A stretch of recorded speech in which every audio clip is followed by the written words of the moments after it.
Hello everyone, very warm welcome to Gurmantra Academy. I hope you guys are doing well and fine. I am Arpit Chaturvedi and here I am with another previous year question solution video of year 2015 of GATE Biochemistry.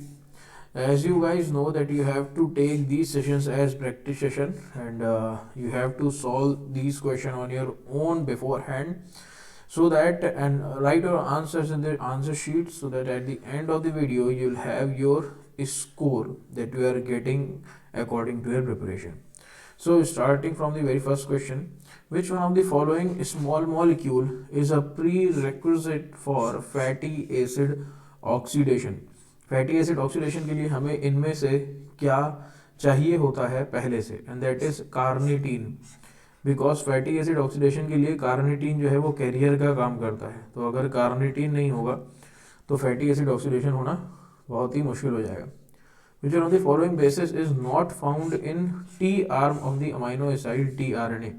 Amino acid T R N A की T arm में इनमें से कौन से basis नहीं पाए जाते हैं?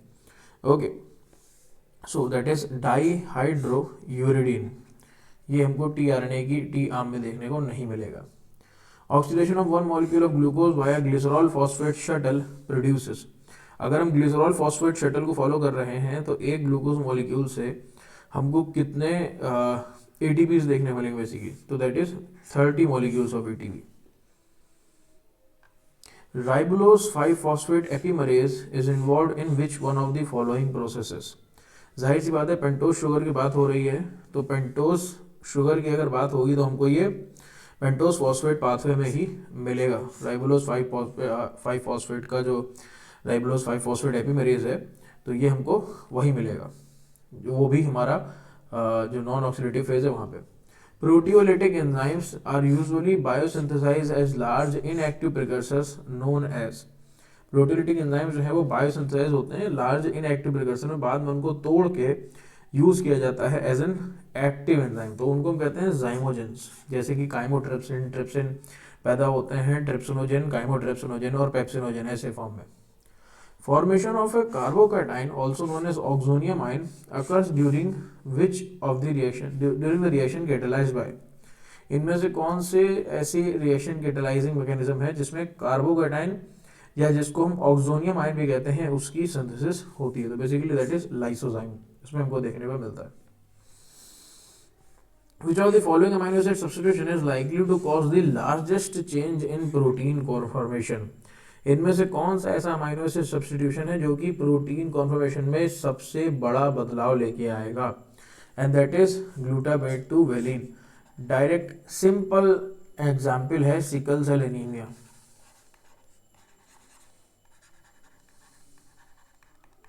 ये चार्ज अमाइनो एसिड है, ये हाइड्रोफोबिक अमाइनो एसिड है, ये हाइड्रोफिलिक है, ये हाइड्रोफोबिक है. ठीक है, तो जैसे ही ऐसा अमाइनो एसिड अपनी जगह लेगा पूरा का पूरा वहां पे माहौल चेंज हो जाना है. विच of the following does not constitute the lipid moiety in lipid linked membrane proteins? Which one of the following does not constitute the lipid moiety in lipid linked membrane protein? इनमें से कौन सा हमको क्या है देखने को नहीं मिलता, मतलब लिपिड मोइटी नहीं बनाता लिपिड लिंक्ड मेम्ब्रेन प्रोटीन में? तो basically that is stearic acid. Okay, a closed circular DNA of 4000 base pair is negatively supercoiled by introduction of 4 ribs. The superhelical density of the resultant DNA will be. वैसे तो super helical density का formula जो है वो linking number पे जाता है LK minus LK not by LK not. Okay, लेकिन डायरेक्ट फॉर्मूला इसके लिए होता है हमारे पास सुपर हेलिकल डेंसिटी का, and that is W by T, है ना, और इंटू 10 जो हम पर टर्न कर देते हैं इसको. तो हम इससे भी निकाल सकते हैं 4/4000 into 10, and negatively super coil तो माइनस रहेगा, तो माइनस 0.01 वो भी द राइट आंसर. ये इसका डायरेक्ट फॉर्मूला है जो हम यूज कर सकते हैं सुपर हेलिकल डेंसिटी निकालने के लिए अगर हमारे पास रिथ और total number of base pair हैं तो. Then which one of the following is not a receptor tyrosine kinase? इनमें से कौन सा एक रिसेप्टर टायरोसिन काइनेज नहीं है? And that is transforming growth factor beta, that is TGF beta. TGF beta pathway हम लोग अलग से पढ़ते हैं और उसमें रिसेप्टर टायरोसिन काइनेज ये नहीं होता है। Then match the column 1 and 2। Column आपको मैच करने हैं vitamin B1 carboxypeptidase TCA cycle and reducing sugar. So vitamin B1 की अगर हम बात करें so it was with aconitase. Carboxypeptidase की अगर हम बात करें कार्बोक्सीपेप्टाइडेज की तो ये एक जिंक कंटेनिंग एंजाइम है। TCA साइकिल की अगर हम बात करें आई थिंक हाँ sorry TCA cycle goes with एकोनिटेज। Vitamin B1 goes with thiamine pyrophosphate and reducing sugar will become lactose. Okay, तो ये है, आप थोड़ा सा कंफ्यूजिंग हो सकता है, इसको आप देख सकते हो। So the correct option would be 1। Then the following table provides information about 4 proteins P, Q, R, S. Native molecular weight 32,000, 40,000, 25,000, 45,000. PI is also given and the type monomer, homodimer, monomer, homotrimer is given. So which one of the following options correctly identifies the order of elution in the size exclusion chromatography and increasing order of motility in SDS polyacrylamide gel? भाई gate के exam के हिसाब से ये question बहुत बड़ा है और अब के समय में इतने ज़्यादा बड़े क्वेश्चन आते भी नहीं हैं। ओके, थोड़े से छोटे हो गए हैं क्वेश्चन इस मामले में। तो अगर हम देखें क्रोमेटोग्राफी में कि कौन से क्रोमेटोग्राफी पूछी, size exclusion. Size exclusion chromatography में क्या होता है, सबसे बड़ा प्रोटीन सबसे पहले आता है, सबसे छोटा प्रोटीन सबसे आखिरी में आता है। ठीक है, तो अगर हम यहाँ पे देखने की कोशिश करें तो हमको क्या यहाँ पे पता चलेगा, हमको यहाँ पे ये पता चलेगा कि जो सबसे बड़ा प्रोटीन है जो कि हमको देखने को मिल रहा है 45,000, वो सबसे पहले आएगा S, उसके बाद है Q 40,000, उसके बाद है P 32,000 और उसके बाद हमको क्या देखने को मिल रहा है R। तो SQPR यहाँ मिल रहा है, SQPR यहाँ मिल रहा है, तो दो ऑप्शन हमारे कट हो गए B और C, बचा ऑप्शन A और D। उसके बाद बात आती है इलेक्ट्रोफोरेसिस की, मोबिलिटी जिसमें हमको देखने को मिलेगी। तो जब SDS पॉलीक्रोमैट जेल की बात हो रही है तो यहाँ पे PI से कोई मतलब नहीं रह जाता है। ठीक है, PI से कोई मतलब दूसरे की नहीं रहता क्योंकि SDS पॉलीक्रोमैट जेल में हम पूरी प्रोटीन पे नेगेटिव चार्ज दे देते हैं।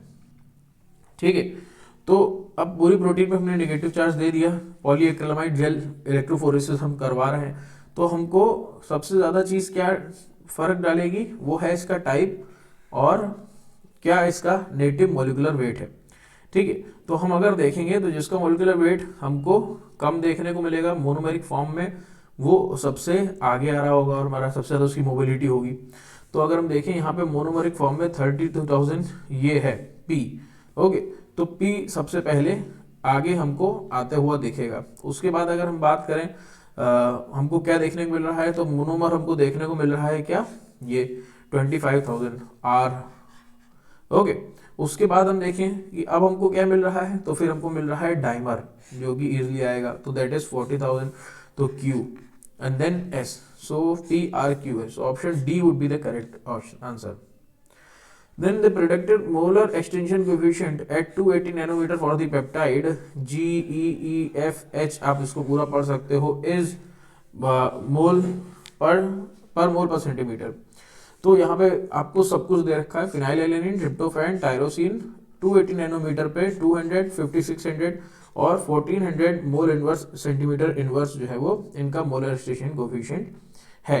मोलर एक्सटेंशन कोफिशिएंट होता क्या है, A equal to epsilon CL हम लिखते हैं, ये एप्सिलॉन होता है मोलर एक्सटेंशन कोफिशिएंट। तो अगर हमको मोलर एक्सटेंशन कोफिशिएंट निकालना है तो फिनाइलएलेनिन, ट्रिप्टोफैन और टायरोसिन के नंबर जोड़ लें कि कितने हैं और फिर उनको इससे मल्टीप्लाई कर दें रिस्पेक्टिवली, हमको मिल जाएगा।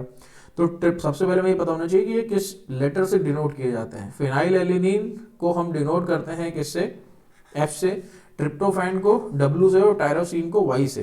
तो यहाँ पे जब हम इनको जोड़ने की कोशिश करेंगे तो फिनाइलएलेनिन हम लोगों को मिलेंगे 4, ट्रिप्टोफैन हम लोगों को मिलेंगे 2 और टायरोसिन हम लोगों को मिलेंगे 3। तो यहाँ पे क्या हो जाएगा, 200 into 4 plus 5600 into 2 plus 1400 into 3 and that would become 16200। तो आसानी से हमको मोलर एक्सटेंशन कोएफिशिएंट जो है वो देखने को मिल जाएगा।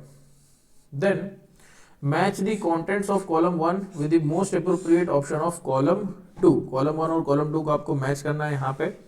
तो हमको क्या देखने को मिल रहा है, complement C1Q, L selectin, membrane attack complex और T helper cell. Okay, immunology का हमारा क्वेश्चन है ये। तो अगर हम देखें कॉम्प्लीमेंट C1Q करता है क्या है, that goes with the FC region of antibody, जो हमको देखने को मिलता है C1Q बाइंड करता है वहाँ पे, और C1S होता है इसके साथ। तो वो FC रीजन एंटीबॉडी का हमको देखने को मिलता है। बेसिकली क्लासिकल जो हमारा कॉम्प्लीमेंट फिक्सेशन पाथवे है उससे ये बिलोंग करता है। फिर अगर हम L सेलेक्टिन की बात करें, ओके, अगर हम L सेलेक्टिन की बात करें तो L सेलेक्टिन को हम कहते हैं CD34। और मेम्ब्रेन अटैक कॉम्प्लेक्स हमको कहाँ देखने को मिलता है, बेसिकली मेम्ब्रेन अटैक कॉम्प्लेक्स जो हमारा कॉम्प्लीमेंट C5B है, that goes with that, and T helper cell goes with CD40L. Okay, so the correct option would be C. The value of delta G at 37 degrees Celsius for the movement of Ca2 plus ions from the endoplasmic reticulum where Ca2 plus is 1 millimolar to the cytosol where Ca2 plus is 0.1 micromolar at minus 50 millivolt membrane potential is। आपको delta G की value निकालनी है। तो delta G value निकालने के लिए यहाँ पे जो फॉर्मूला लगेगा वो लगेगा RT ln Kc। ओके, और यहाँ पे जो वैल्यू होगी हमारी वो हो जाएगी 2.303 इंटू R की वैल्यू 8.314 इंटू यहाँ पे 273 प्लस 37 हम लोग करेंगे, तो केल्विन में टेम्परेचर रखेंगे, इनटू जो ln है आपका, यहाँ पे log बेस 10 हो जाएगा क्योंकि हमने 2.303 लगा दिया है। log बेस 10 के बाद यहाँ पे जो CO2 प्लस की कंसंट्रेशन है वो आउटसाइड अपॉन Ca2 प्लस की कंसंट्रेशन इनसाइड, ये रखी जाएगी। बस ध्यान ये देना है कि अगर हम साइटोसोल यानी कि बाहर की तरफ देखें तो हम माइक्रोमोलर में कंसंट्रेशन दी हुई है और अंदर मिलीमोल में दी हुई है। ओके, तो हम माइक्रोमोल को मिलीमोल में कन्वर्ट कर सकते हैं या मिलीमोल को माइक्रोमोल में कन्वर्ट कर सकते हैं। अल्टीमेटली जब हम सारी वैल्यूज इसमें रखेंगे और आंसर निकालेंगे तो that would be -34 kilojoule per mole. ठीक है, डायरेक्ट इस फॉर्मूले से आंसर हमारा निकल के आ जाएगा। देन WXYZ, आपको कुछ नहीं करना, आपको बताना है कि कौन सा एंगल क्या दर्शा रहा है। तो यहाँ पे W है, X है, Y है और ये Z है। ओके, तो अगर हम देखें सबसे पहले W की ओर, C अल्फा और C, तो ये C और जो ये बॉन्ड होता है N वाला, ठीक है, और ये NC और ये टोटल मिला के हमारा पेप्टाइड बॉन्ड ये वाला बनता है ऐसे। ठीक है, तो C अल्फा C के बीच में जो बॉन्ड होता है जिसको कहते हैं CC, वो साई होता है, CC साई, और NC होता है phi, CC psi NC phi, ऐसे करके आपको याद रखना है, CC साई और NC फाई। तो CC साई है, CC के बीच में है W, तो ये है साई फाई। ठीक है, ओके, तो आपको correctly which of the following identifies the correctly matched pairs. तो भाई हमको क्या देखने को मिल रहा है, सबसे पहले C साई, तो W तो हमारा 1 की तरफ जा रहा है, X हमारा होना चाहिए 5। ओके, तो X इज 3, X की वैल्यू 3 यहाँ है, X की वैल्यू 3 यहाँ है, W की 1 यहाँ है, W की 1 वहाँ है। ठीक है, उसके बाद हमको पूछा गया है C डबल बॉन्ड O और N के बीच का, तो C डबल बॉन्ड O और N के बीच का जो एंगल होता है उसको हम कहते हैं ओमेगा। ठीक है, उसको हम कहते हैं ओमेगा। तो जो हमारा y है वो हो जाएगा omega, that would B 4। So the correct option would B B। Okay, which of the following statement is or are incorrect about hemoglobin? Hemoglobin demonstrate higher oxygen carrying capacity compared to myoglobin. There is covalent bonding between 4 subunit of hemoglobin. During deoxygenation, the loss of first oxygen molecule from oxygenated hemoglobin promotes the dissociation of oxygen from the other subunits. तो basically बड़े मजेदार 3 statement आपको दिए हुए हैं और आपको incorrect statement बताना है, तो जिसमें से फर्स्ट स्टेटमेंट सही है, थर्ड स्टेटमेंट सही है, सेकंड स्टेटमेंट गलत है क्योंकि ये कोवेलेंटली नहीं नॉन कोवेलेंटली बाउंड होते हैं। Okay, Then a 1.2 kilo base pair fragment was used as a template for PCR amplification using P1, P2, P3 and P4 as a primers. तो सबसे पहले चेन में क्या किया जा रहा है, P1 को यूज किया जा रहा है P3 के साथ और P2 को यूज किया जा रहा है P4 के साथ. तो आपके पास यहाँ से यहाँ तक का एक फ्रेगमेंट होगा और यहाँ से यहाँ तक का एक दूसरा फ्रेगमेंट होगा. ठीक है. उसके बाद आप अल्टीमेटली क्या कर रहे हो, आप P1 यूज कर रहे हो और आप P4 यूज कर रहे हो एक साथ, बाकी सबको रिमूव करके. तो आपके पास एक फ्रेगमेंट इतना लंबा है और एक फ्रेगमेंट इतना लंबा है. तो यहाँ पे ये ओवरलैपिंग रीजन है. इस ओवरलैपिंग रीजन की वजह से हमको क्या देखने को मिलेगा, हमको देखने को मिलेगा इन दोनों का आपस में जुड़ जाना और फिर वो P1 P4 अपना काम करेंगे. और जब वो अपना काम करेंगे तो हमको फाइनल फ्रेगमेंट मिलेगा, वो मिलेगा 1.2 किलो बेस पेयर का, लेकिन 2 पॉइंट म्यूटेशन के साथ, क्योंकि यहाँ पे गैप जो होगा मतलब या जो जॉइंट होगा उसको फिल करना पड़ेगा. तो 2 पॉइंट म्यूटेशन के साथ हमको अपना 1.2 किलो बेस पेयर का डीएनए देखने को, यानी कि पूरा डीएनए देखने को मिलेगा. Then a cell suspension was subjected to membrane disruption followed by differential centrifugation to fractionate the cellular components. Match the centrifugal conditions column 1 appropriate subcellular components in column 2. तो आपको इन दोनों को मैच करना है बेसिकली. ठीक है. तो जब हम मैच करने की कोशिश कर रहे हैं यहाँ पे, तो क्या हमारे पास निकल के आ रहा है, ये क्वेश्चन हम लोग ने कंप्लीट कर लिया. ओके.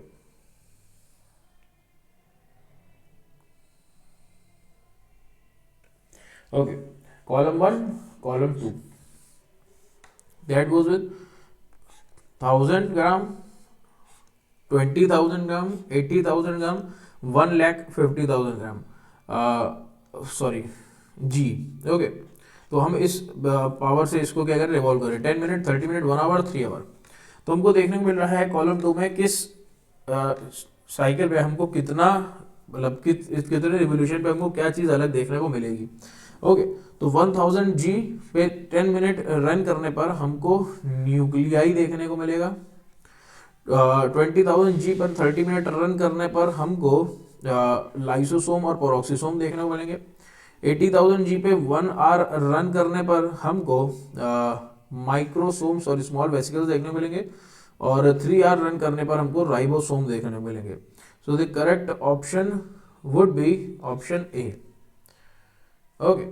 देन एक आपको यहाँ पे वेक्टर दिखाया गया है. वेक्टर है हमारे पास 3000 बेस पेयर का और आपके पास एक इंसर्ट है जो कि आपको देखने को मिल रहा है 1200 बेस पेयर का. ओके. 1200 बेस पेयर का आपको एक इंसर्ट देखने को मिल रहा है. 7, 3, 10, 2, 12. ओके. और इसमें दो हमारे पास रिस्ट्रिक्शन एंजाइम्स हैं, बैम H1 रिस्ट्रिक्शन एंजाइम साइट और HIND3. तो आप क्या कर रहे हो, बैम H1 साइट को यूज करके इस इंसर्ट को यहाँ पे इंकॉर्पोरेट करवा रहे हो इस डायरेक्शन में, जिस डायरेक्शन में एरो है. आपको इनमें से बताना है कि इस जो हमारे सीक्वेंसेस हैं हमारे पास जो देखने को मिल रहे हैं हमारे मतलब जो हमने जेल ड्रेन करा है, किस जेल से हमको एग्जैक्ट आइडिया लग सकता है कि ओरिएंटेशन जो है वो हमारे वेक्टर में जो हमारा इंसर्ट है उसका सही हुआ है या नहीं. So basically option A would be correct, क्योंकि हमको यहाँ पे क्या देखने को मिलेगा, बैम H1 को हम यूज कर रहे हैं तो यहाँ पे एक 3000 प्लस एक बैंड देखने को मिलेगा, एक हमको 700 बैंड देखने को मिलेगा और एक हमको लेस देन 200 का बैंड देखने को मिलेगा इसके ओरिएंटेशन की वजह से. Okay. So that is all. I hope you guys find it helpful. Do let us know, join Telegram channel गुरुमंत्र for discussion. We'll meet you in the next class. Thank you so much.